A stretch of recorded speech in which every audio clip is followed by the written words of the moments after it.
So, Dad, I missed my birthday yesterday. I'm sorry about your birthday, son, man. Dad was working late. Had to change your flux capacitor. You know how that be. But you're 13, man. Huh? I didn't forget about you. Ramen. You mean ramen. You put some butter in there, some hot sauce, some little pepper and shit. That's a good meal. But anyway, man, you're 13, huh? You out there getting the girls? Huh? No?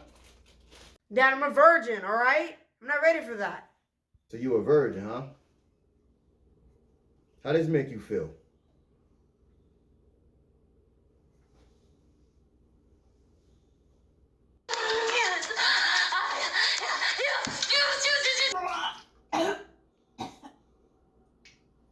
Dad, what the hell was that? Anal? I'm not trying to live your life, all right? Just because I'm just a virgin doesn't mean anything, all right? Just leave me alone about it.